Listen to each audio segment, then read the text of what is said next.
नमस्कार साथियों, स्वागत है आप सभी का आपके अपने YouTube चैनल जीके विद यश में। आज 16 अक्टूबर 2020 है और आज के इस डेली करंट अफेयर्स के वीडियो में हम जानेंगे हाल ही की घटनाओं से आपकी आने वाली परीक्षा की दृष्टि से जो महत्वपूर्ण प्रश्न बने हैं उनके बारे में।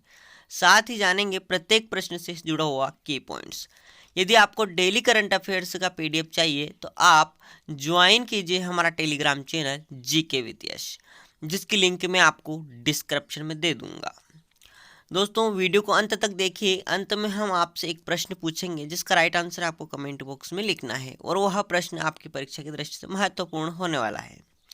तो चलिए, फर्स्ट क्वेश्चन है, हाल ही में किस राज्य ने स्वच्छ पेयजल के लिए Sujal drink for tape mission योजना शुरू की? इसका राइट आंसर होगा ओडिशा। दोस्तों, हाल ही में ओडिशा सरकार द्वारा शहरी क्षेत्रों में स्वच्छ पेयजल उपलब्ध करवाने के लिए सुजल योजना यानी Sujal drink for tape mission योजना शुरू की। बात करते हैं ओडिशा की। ओडिशा के मुख्यमंत्री हैं नवीन पटनायक। कौन है? नवीन पटनायक, जो कि बीजू जनता दल यानी बीजेडी से आते हैं। उनकी पार्टी है बीजू जनता दल। और राज्यपाल हैं गणेशी लाल। कौन है ओडिशा के राज्यपाल? गणेशी लाल। क्वेश्चन नंबर 2 है, अक्टूबर 2020 में किस देश को पुनः अंतर्राष्ट्रीय सौर गठबंधन का अध्यक्ष चुना गया? इसका राइट आंसर होगा भारत। दोस्तों, भारत को फिर से अंतर्राष्ट्रीय सौर गठबंधन यानी इंटरनेशनल सोलर अलायंस का अध्यक्ष चुन लिया गया है और फ्रांस को सह अध्यक्ष चुना गया है। किस देश को सह अध्यक्ष चुना गया है? फ्रांस को। दोस्तों, अंतर्राष्ट्रीय सौर गठबंधन जो है इसकी स्थापना 2015 में की गई थी। कब की गई थी? 2015 में। और इसके संस्थापक है प्रधानमंत्री नरेंद्र मोदी और फ्रैंको ओलादे, जो कि फ्रांस के प्रधानमंत्री थे। उन्होंने इन दोनों ने मिलकर जो है अंतर्राष्ट्रीय सौर गठबंधन की स्थापना की थी 2015 में। कहाँ पर की थी दोस्तों? पेरिस में। और अब इसका मुख्यालय कहाँ है? इसका मुख्यालय है भारत के गुरुग्राम में। एकमात्र ऐसा अंतर्राष्ट्रीय संगठन है अंतर्राष्ट्रीय सौर गठबंधन जिसका मुख्यालय भारत में है। दोस्तों, अंतर्राष्ट्रीय सौर गठबंधन या ISA। नेक्स्ट क्वेश्चन है, प्रत्येक वर्ष 15 अक्टूबर को किस महापुरुष की जयंती को विश्व छात्र दिवस के रूप में मनाया जाता है? इसका राइट आंसर होगा APJ अब्दुल कलाम। दोस्तों, APJ अब्दुल कलाम के जन्मदिन को, जो कि 15 अक्टूबर को पड़ता है, को विश्व छात्र दिवस या वर्ल्ड स्टूडेंट डे के रूप में मनाया जाता है। आपको बता दें कि APJ अब्दुल कलाम का जन्म 15 अक्टूबर 1931 को 1931 को कब हुआ था? 1931 को रामेश्वरम तमिलनाडु में हुआ था। कहाँ पर हुआ था? रामेश्वरम तमिलनाडु में 15 अक्टूबर 1931 को। दोस्तों, वे भारत के 11वें राष्ट्रपति रहे। कौन से राष्ट्रपति रहे? 11वें राष्ट्रपति, 2002 से 2007 तक। उन्हें भारत का मिसाइल मैन ऑफ इंडिया भी कहा जाता है। क्या कहा जाता है? Missile man of India. उन्हें 1997 में भारत रत्न दिया गया था। कब दिया गया था दोस्तों? 1997 में। और उनकी जो मृत्यु हुई है वो हुई है 27 जुलाई 2015 को। कब हुई? 27 जुलाई 2015 को। क्वेश्चन नंबर 4 है, हाल ही में केंद्रीय मंत्रिमंडल ने स्टार्स प्रोजेक्ट को मंजूरी दी। यह प्रोजेक्ट किस वित्त एजेंसी द्वारा समर्थित है? इसका राइट आंसर होगा वर्ल्ड बैंक यानी विश्व बैंक। विश्व बैंक के द्वारा वित्त पोषित होगा दोस्तों स्टार्स प्रोजेक्ट। इस प्रोजेक्ट के तहत विश्व बैंक जो है $500 मिलियन की सहायता देगा। कितनी सहायता देगा? $500 मिलियन की सहायता विश्व बैंक के द्वारा दी जाएगी। आखिर स्टार्स प्रोजेक्ट क्या है? तो दोस्तों, स्टार्स प्रोजेक्ट जो है यह शिक्षा के परिणामों सुधार के लिए लागू किया गया है। इसका फुल फॉर्म है स्ट्रेंथनिंग, क्या है? Strengthening teaching learning and results for status. क्या है स्टार्स का full form? Strengthening teaching learning and results for status, यह इसका फुल फॉर्म है स्टार्स प्रोजेक्ट। और यह शिक्षा मंत्रालय के अधीन संचालित होगा। किस मंत्रालय के तहत? शिक्षा मंत्रालय के तहत दोस्तों। और इसको सहायता पहुंचा रहा है वर्ल्ड बैंक। समर्थित यानी वित्त पोषित कर रहा है विश्व बैंक। विश्व बैंक के अध्यक्ष कौन है? David Malpass. और विश्व बैंक का मुख्यालय कहाँ है? Washington DC। क्वेश्चन नंबर 5 है, किस राज्य में दुनिया का सबसे बड़ा ग्रीनफील्ड जिंक स्मेल्टर स्थापित किया जाएगा? इसका राइट आंसर होगा दोस्तों गुजरात। गुजरात में दुनिया का सबसे बड़ा ग्रीनफील्ड जिंक स्मेल्टर स्थापित किया जाएगा। किस कंपनी के द्वारा स्थापित किया जाएगा? वेदांता समूह की हिंदुस्तान जिंक लिमिटेड के द्वारा, हिंदुस्तान जिंक लिमिटेड के द्वारा स्थापित किया जाएगा विश्व का सबसे बड़ा ग्रीनफील्ड जिंक स्मेल्टर। दोस्तों बात कर लेते हैं गुजरात की। गुजरात के मुख्यमंत्री है विजय रूपाणी। कौन है? विजय रूपाणी। और राज्यपाल हैं आचार्य देवव्रत। क्वेश्चन नंबर 6 है, प्रत्येक वर्ष अंतर्राष्ट्रीय ग्रामीण महिला दिवस कब मनाया जाता है? इसका राइट आंसर होगा 15 अक्टूबर। प्रत्येक वर्ष 15 अक्टूबर को अंतर्राष्ट्रीय ग्रामीण महिला दिवस या international day of rural women मनाया जाता है। इस वर्ष की थीम है building rural women's resilience in the wake of कोविड-19। क्या है अंतर्राष्ट्रीय ग्रामीण महिला दिवस 2020 की theme? Building rural women's resilience in the wake of कोविड-19। यह इस वर्ष की थीम है। अंतर्राष्ट्रीय ग्रामीण महिला दिवस की शुरुआत 2008 में हुई थी। कब हुई दोस्तों? 2008 में। क्वेश्चन नंबर 7 है, किस बैंक ने अपने ग्राहकों के लिए the healthy life programme launch किया? इसका राइट आंसर होगा HDFC। HDFC बैंक ने अपोलो हॉस्पिटल्स के साथ मिलकर अपने ग्राहकों के लिए the healthy life programme launch किया। बात कर लेते हैं HDFC बैंक की। दोस्तों HDFC बैंक का मुख्यालय है मुंबई में। कहाँ पर है? मुंबई में। HDFC बैंक के CEO हैं आदित्य पुरी। कौन है? आदित्य पुरी। HDFC बैंक की टैग लाइन है दोस्तों वी अंडरस्टैंड योर वर्ल्ड।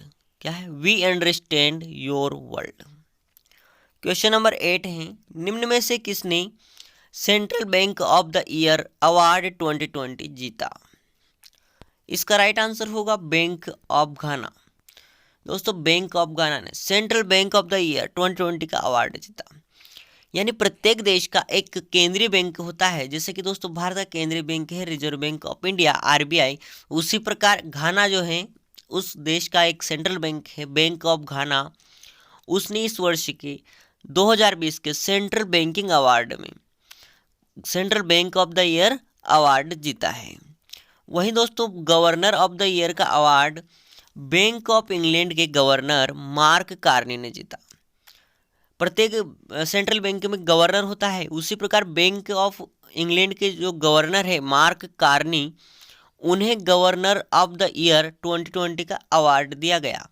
कहाँ पर दिया गया दोस्तों? यह वर्चुअली दिया गया सेंट्रल बैंकिंग अवार्ड में। किस? सेंट्रल बैंकिंग अवार्ड में। और यह इन पुरस्कारों का 7वां संस्करण था। कौन सा संस्करण था? 7वां संस्करण। तो याद रखिए central bank of the year bank of Ghana और governor of the year Mark Carney, जो कि बैंक ऑफ इंग्लैंड के गवर्नर है। क्वेश्चन नंबर 9 है, हाल ही में शोभा नायडू का निधन हो गया। वे किस शैली की प्रसिद्ध नृत्यांगना थी? इसका राइट आंसर होगा कुचिपुड़ी। दोस्तों कुचिपुड़ी नृत्य शैली की प्रसिद्ध नृत्यांगना शोभा नायडू का हाल ही में निधन हो गया। इन्हें पद्मश्री और संगीत नाटक अकादमी पुरस्कार से सम्मानित थी। पद्मश्री और संगीत नाटक अकादमी से। दोस्तों कुचिपुड़ी का संबंध आंध्र प्रदेश से है। कहाँ से? कुचिपुड़ी एक शास्त्रीय नृत्य है और इसका संबंध आंध्र प्रदेश राज्य से है। क्वेश्चन नंबर 10 है, AICTE ने आधुनिक तकनीकों में छात्रों और शिक्षकों को सशक्त बनाने के लिए किस टेक्नोलॉजी कंपनी के साथ साझेदारी की? इसका राइट आंसर होगा माइक्रोसॉफ्ट।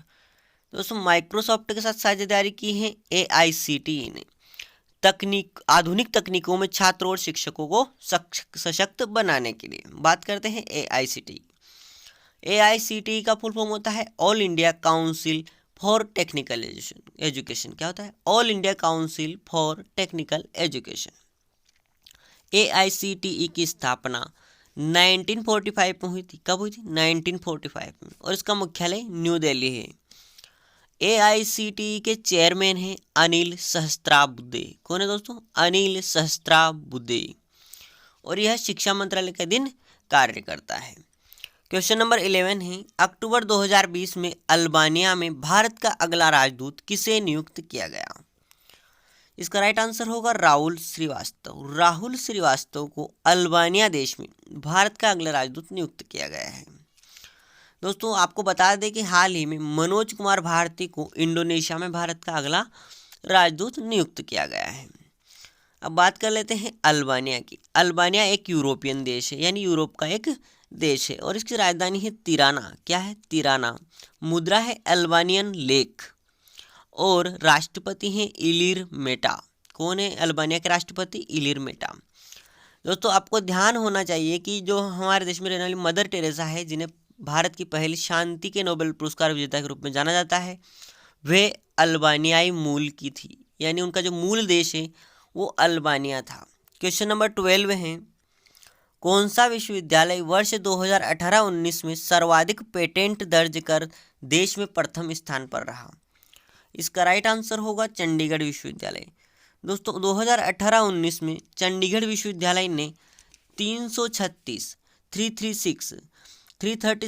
पेटेंट दर्ज करे, और यह प्रथम स्थान पर रहा 336 पेटेंट के साथ। भारत में सर्वाधिक पेटेंट दर्ज करवाए एक वर्ष में इस विश्वविद्यालय के द्वारा। दोस्तों देश की 27 जो IITs हैं, इन्होंने कुल मिलाकर 557 पेटेंट दर्ज करवाए 27 IIT ने, और अकेले चंडीगढ़ विश्वविद्यालय ने 336 पेटेंट दर्ज करवाए और पहले स्थान पर रहा। क्वेश्चन नंबर 13 है, हाल ही में जॉन रिचर्ड रीड का निधन हो गया, उनका संबंध किस खेल से था? इसका राइट आंसर होगा क्रिकेट। दोस्तों जॉन रिचर्ड रीड न्यूजीलैंड के पूर्व ऑलराउंडर थे, उनका हाल ही में निधन हो गया है, तो वे क्रिकेट से संबंधित हुए। न्यूजीलैंड क्रिकेट टीम के ये खिलाड़ी थे, और इन्होंने अपने जीवन में 58 टेस्ट मैच खेले हैं। कल हमने आपसे एक प्रश्न पूछा था, क्वेश्चन ऑफ द स्टडी, कि IMF ने वित्त वर्ष 2020-21 में भारत की GDP में कितनी कमी होने का अनुमान जताया है? इसका राइट आंसर होगा 10.3%, यानी 10.3% की कमी होगी भारत की GDP में 2020-21। यह अनुमान जताया है IMF ने, यानी इंटरनेशनल मॉनेटरी फंड, यानी अंतर्राष्ट्रीय मुद्रा कोष ने यह अनुमान जताया है। जबकि दोस्तों एशियाई विकास बैंक का अनुमान है कि 9% कमी होगी, यानी ऋणात्मक होगी। कितनी होगी ऋणात्मक? एशियाई विकास बैंक के अनुसार -9%, जबकि IMF के अनुसार 10.3% की कमी होगी। परंतु IMF ने कहा है कि 2021-22 में भारत की GDP 8.8% की दर से बढ़ेगी। IMF का मुख्यालय कहाँ पर है? IMF का मुख्यालय है दोस्तों वाशिंगटन DC, और IMF के अध्यक्ष कौन है? IMF के अध्यक्ष हैं क्रिस्टलिना जॉर्जिवा। आज का प्रश्न है, क्वेश्चन ऑफ द टुडे, किस देश ने अपनी दूसरी कोविड-19 वैक्सीन एपिवा कोरोना को इस स्वीकृति प्रदान की? ऑप्शन है चीन, रूस, इटली, अमेरिका। इस प्रश्न का आंसर आपको कमेंट बॉक्स में लिखना है। दोस्तों मिलते हैं कल के वीडियो में, तब तक के लिए जय हिंद, वंदे मातरम।